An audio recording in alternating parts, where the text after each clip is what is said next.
नमस्कार, ब्रह्मोस न्यूज में आपका स्वागत है। सुल्तानपुर डॉक्टर हत्याकांड अपराधी के घर चला बुलडोजर, डीएम के मनाने पर माना परिवार, तब हुआ अंतिम संस्कार। सुल्तानपुर में डॉक्टर की लाठी डंडे से पीटकर निर्मम हत्या कर दी गई थी। सोमवार को शासन द्वारा उसे इनामी अपराधी घोषित कर दिया गया है।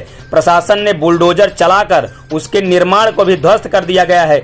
चिकित्सक की नृशंस हत्या को लेकर जिस तरह से विभिन्न वर्गों में तीखी प्रतिक्रियाएं आई हैं, उससे प्रदेश सरकार सतर्क हुई है। एडीजी कानून व्यवस्था समेत बड़े अफसरों ने जिले में डेरा डाल दिया है और दोपहर बाद आरोपियों को अवैध कब्जों पर कार्रवाई शुरू कर दी है। यूपी में बाबा का राज, मिट्टी में मिल गया माफिया साम्राज्य। माफिया नहीं हो सकते बाबा योगी से ओझल, माफिया नारायण सिंह के घर चला बुलडोजर।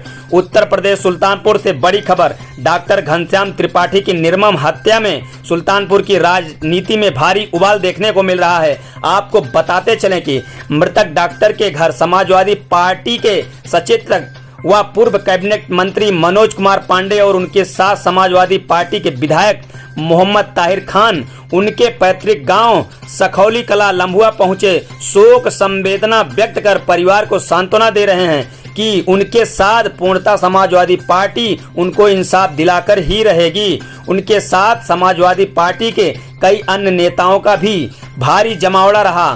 साथ ही आपको यह भी बता दें कि सपा सुप्रीमो अखिलेश यादव का शोक संदेश लेकर मृतक घनश्याम के घर पहुंचे हैं। आपको सीधा घटना चक्र की तरफ ले चलते हैं। सीधी तस्वीरें पैतृक गांव डॉक्टर के पैतृक गांव लम्बुआ से हैं, जहां पर सपा के नेता मौजूद हैं और क्या कुछ कह रहे हैं। इस वीडियो के माध्यम से आप तक पूरी जानकारी पहुंचाने का प्रयास कर रहे हैं।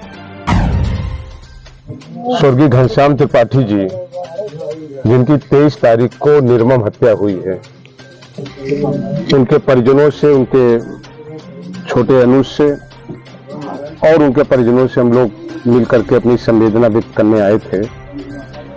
लेकिन यहाँ पहुंच करके जो जानकारियां मिली, उससे जहां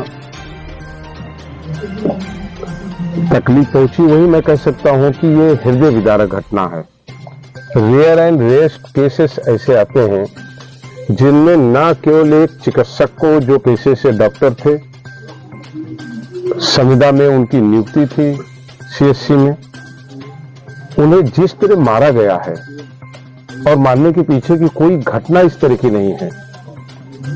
जिस तरह उनके शरीर में छेदों के निशान दिखाई दिए, मानवता को शर्मसार करने वाली, क्रूरता की सारी सीमाओं को क्रॉस करने वाली ये घटना है। एक स्वतंत्र भारत में जहां इतना बड़ा हमारा संविधान हो, ये एक व्यक्ति कैसे ऐसी घटना अंजाम दे सकता है।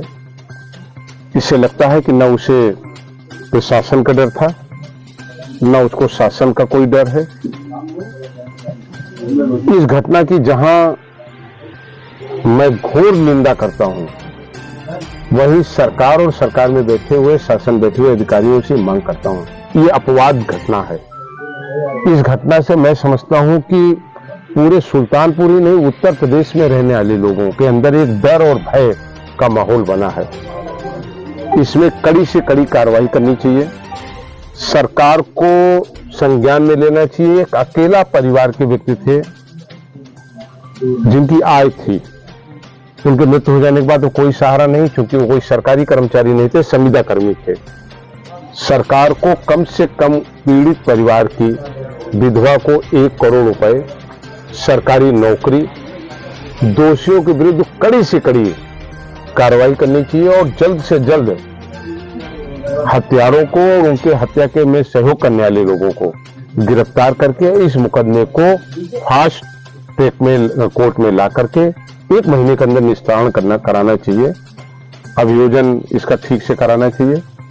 हम सब परिवार के साथ हैं। इस घटना की निंदा करते हैं, घोर निंदा इसकी करते हैं और जहां कहीं की भी जरूरत पड़ेगी इस परिवार को न्याय दिलाने में, एक कदम मनोज पांडे पीछे नहीं हटेंगे। जहां पर भी इस लड़ाई को जरूरत पड़ेगी तो यूपी की विधानसभा में भी इस प्रकरण को लाने का काम करेंगे, न्याय दिलाने का काम करेंगे। कुछ भी इसके लिए कोई सीमाओं में हम सबको जाना पड़ेगा। हमें, हमारे साथ हमारे सुल्तानपुर के ही पूर्व सांसद विधायक आदरणीय ताहिर जी आए हुए हैं। हम सब लोग, हमारी पार्टी इस पीड़ित परिवार के साथ है और इनको न्याय दिलाने के लिए हर संभव हम सब मदद करने का काम करेंगे। इस घटना की घोर निंदा करते हैं और इस घटना की तह तक जाना चाहिए। ऐसे अपराधियों को जो निरंकुश हैं, जिनके अंदर इस चीज का भी नहीं दर्द है और डर नहीं है कि एक व्यक्ति को, ये तो तालिबानियों की सजा दी गई, अंग्रेजों ने भी इस तरीके से किसी को नहीं यातना दी होगी। जिस तरह लोगों ने, परिजनों ने बताया कि ड्रिल मशीन से छेद कर करके मारा गया। ऐसे लोगों के साथ कड़ी कार्रवाई हो, इन परिवार को इंसाफ मिले। और जो हमने मांग कही है कि परिजनों को, उनकी विधवा पत्नी, उनके बच्चों के पालन पोषण के लिए 1 करोड़ रुपए की राशि और सरकारी नौकरी उनकी पत्नी को तत्काल सरकार दे, ये हमारी मांग है। मान लीजिए पुलिस रोड थी कि वहीं बगल में एक और हत्या हुई थी अभी कुछ दिन पहले, उन्हें बहुत हत्या एक बगल के गांव बेदूपारा में घटना के बारे में हमें जानकारी मिली कि एक नवयुवक जिसकी 22-23 साल उम्र थी। मैंने उस घटना को संज्ञान में लिया है और उस घटना की पूरी जानकारी लेने का काम करूंगा और इस घटना में भी उच्च अधिकारियों से बात करूंगा और इसको भी विधानसभा में लाने का काम करूंगा। दोनों मामले आएंगे विधानसभा में। ग्राम पंचायत के विकास के पैसों की हो रही बंदर बांट, ग्राम पंचायत में की गई हैं कई अनियमितताएं। हमारे चैनल को लाइक करें, सब्सक्राइब करें और शेयर करें और घंटे की बटन को जरूर दबाएं ताकि